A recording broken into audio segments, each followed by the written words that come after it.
হে আমার রব, হে আল্লাহ, আমার হৃদয়টা আজ আপনার সামনে জীবনের সবচেয়ে উচ্চাকাঙ্ক্ষী, দৃঢ়, অনিশ্চিত বিশ্বাস, খালি হাতে না ফেরার ইয়াকিন নিয়ে চূড়ান্ত মিনতিতে নত জানু।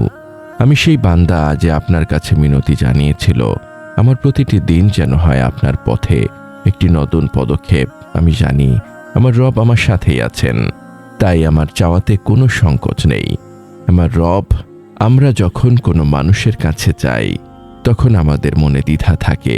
সে হয়তো ক্ষুদ্রতা, কৃপণতা বা সীমাবদ্ধতার কারণে ফিরিয়ে দিতে পারে, কিন্তু আপনি হলেন আল করিম, মহামহিম। আপনার ভাণ্ডার তো কেবল অসীম নয়, তা আপনার দয়ার চূড়ান্ত বহিঃপ্রকাশ। আমি যখন ভাবি, হে আল্লাহ, আপনি আল হাইয়ু, চিরঞ্জীব, এবং আল ওয়াহাব, মহান দাতা, আপনি তো দোয়া কবুলের ইয়াকিন আমার হৃদয়ে সৃষ্টি করেছেন। আপনি তো বলেছেন, আল্লাহর কাছে চাইতে থাকো আর নিশ্চিত থাকো যে তিনি তোমাদের খালি হাতে ফেরাবেন না। এই নিশ্চয়তাই আমার গভীর দোয়ায় প্রাণ যোগায়। আমি চাই, হে আল্লাহ, আমার ফাকর স্বীকার করার পর আপনার আল করিম নামের প্রতি আমার ভরসা যেন ইব্রাহিম আলাইহিস সালামের মতো অবিচল থাকে। এই ইয়াকিনই যেন আমার খাঁটি ইখলাসকে প্রমাণ করে। এই অটুট বিশ্বাসই যেন আমার ফিরে না আসার পথে ইস্তিকামাতের শক্তি হয়। হে আল করিম, হে আল মুজিব, আমার এই দোয়াকে আপনি কবুল করুন। আমার হৃদয়কে, এই বিশ্বাসকে আপনি আপনার রিদওয়ানের যোগ্য বানান। আমার জীবনের শেষ আমল পর্যন্ত যেন এই অটুট ইয়াকিন আমার হৃদয়ের সঙ্গী হয়। আসসালামু আলাইকুম ওয়া রাহমাতুল্লাহি ওয়া বারাকাতুহু। আমাদের এই প্রশান্তির আয়োজনে আপনাকে স্বাগতম। আলহামদুলিল্লাহ, আমরা আজ আমাদের এই আধ্যাত্মিক সফরের 286তম পর্ব নিয়ে উপস্থিত। আমরা আজ ইমানের সেই মূল ভিত্তিকে নিয়ে কথা বলবো, যা মুমিনের হৃদয়ে অনন্ত আশা সৃষ্টি করে এবং তাকে আল্লাহর দিকে দৃঢ় পদক্ষেপে এগিয়ে যেতে সাহায্য করে। তা হলো আল করিমের পদান্যতা, খালি হাতে না ফেরার ইয়াকিন। আপনি যদি আমাদের এই সফরের নতুন সঙ্গী হয়ে থাকেন, তবে আমরা বিশ্বাস করি প্রতিটি কথা, প্রতিটি স্মরণ হৃদয়ের মরচে পড়া দাগগুলোকে মুছে ফেলতে সাহায্য করে। আপনার ইমানি জীবনকে আরও সমৃদ্ধ করতে চান? আমাদের ব্লগে পড়ুন অনুপ্রেরণামূলক প্রবন্ধ, শুনুন হৃদয় ছোঁয়া অডিও এবং আপনার জীবনের প্রতিটি প্রশ্নের ইসলামিক সমাধান খুঁজে নিন। আজই ভিজিট করুন আমাদের ওয়েবসাইট www.umakonth.com। আজকের এই মোনাজাতটি সেই সব বান্দার জন্য যারা জানেন আল্লাহর কাছে চাওয়া হলো তার বদান্যতার উপর বিশ্বাস রাখা। প্রথম অংশ, কারামতের দর্শন, আল করিম ওয়াল ওয়াহাব। আল্লাহর বদান্যতা কেন মুমিনের হৃদয়ে সংকোচহীনতা জন্ম দেয়? আল্লাহর নাম আল করিম ওয়াল ওয়াহাবের তাৎপর্য কি? কারামতের ওয়াদা। আল্লাহর বদান্যতা এমন যে তিনি বান্দার অভাব ও সীমিত আমল সত্ত্বেও দান করেন। আল্লাহর নাম আল করিম অর্থ যিনি বদান্যতায় চূড়ান্ত, যিনি না দিতে লজ্জা পান। হাদিসে এসেছে, নিশ্চয়ই তোমাদের রব হলেন লজ্জাশীল ও দয়ালু। যখন তার বান্দা তার কাছে হাত তোলে তখন তিনি তাকে খালি হাতে ফিরিয়ে দিতে লজ্জা পান। সুনানে তিরমিজি, আবু দাউদ। আল ওয়াহাবের দান। আল্লাহর নাম আল ওয়াহাব প্রমাণ করে তার দান আসে কোনো প্রতিদান বা বিনিময়ের জন্য নয়, তিনি প্রয়োজন ছাড়াই দান করেন।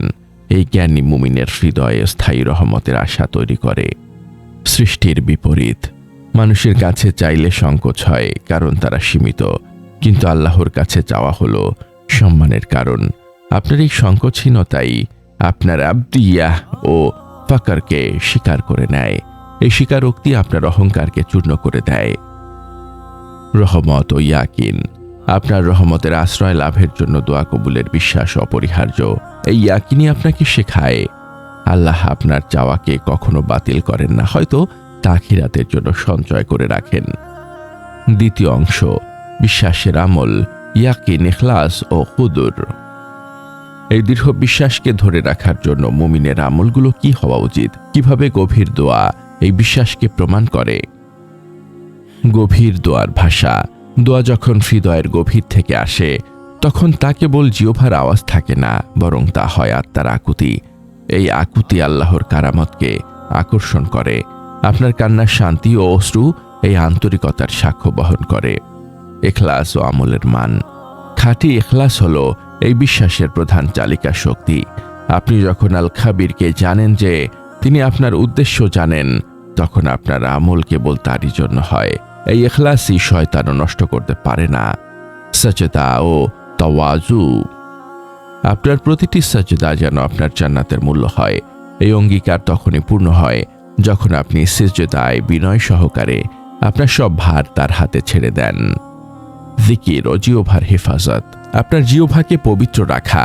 যখন আপনার জিহ্বা শুধু আল্লাহরই কথা বলে, তখন সেই জিহ্বা থেকে আসা দোয়া অবশ্যই উচ্চ মর্যাদা লাভ করে।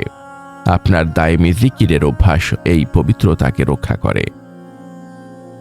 তৃতীয় অংশ, ফল, ইস্তিকামাত ও হুসনুল খাতিমা।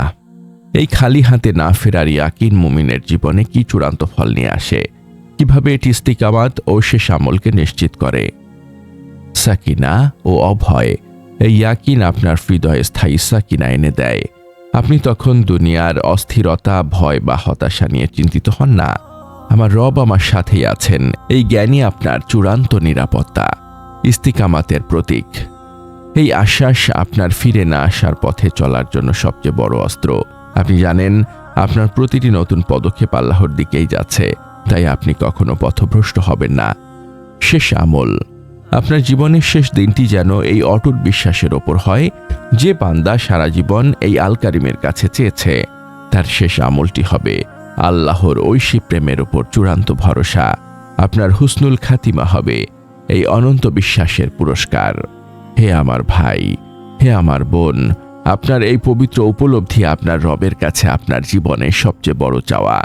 আপনার রব আপনার এই জীবনকে বদান্যতা ও স্থায়ী ইয়াকিনের আলোয় পূর্ণ করুন। হে আল্লাহ, হে আল করিম, হে আল ওয়াহাব, হে আল আজিম, আমি যখন আপনার কাছে চাই, আমি জানি আপনি আমাকে খালি হাতে ফেরাবেন না। আমার বিশ্বাসকে আপনি আপনার বদান্যতার যোগ্য বানান। হে রব, আমার কলবুল সালিমকে আপনার কারামতের জন্য উন্মুক্ত করুন। আমার ইস্তিকামাতকে এই ইয়াকিনের মাধ্যমে দৃঢ় রাখুন এবং আমাকে হতাশা নিরাশা থেকে রক্ষা করুন। আমার জীবনের শেষ আমলটি যেন আপনার ঐশী স্মরণে পূর্ণ থাকে এবং চূড়ান্ত বিশ্বাসের ওপর হয়। হে আল্লাহ, আমি আপনার কাছে হৃদয়ের পরিচ্ছন্নতা চাই, আর আপনার পদান্যতা থেকে আমাকে বঞ্চিত করবেন না। আর আমার দোয়াকে নিশ্চিত বিশ্বাসীদের দোয়ার মতো করুন। হে দয়ালুদের মধ্যে শ্রেষ্ঠ দয়ালু। আমিন ইয়া রাব্বাল আলামিন।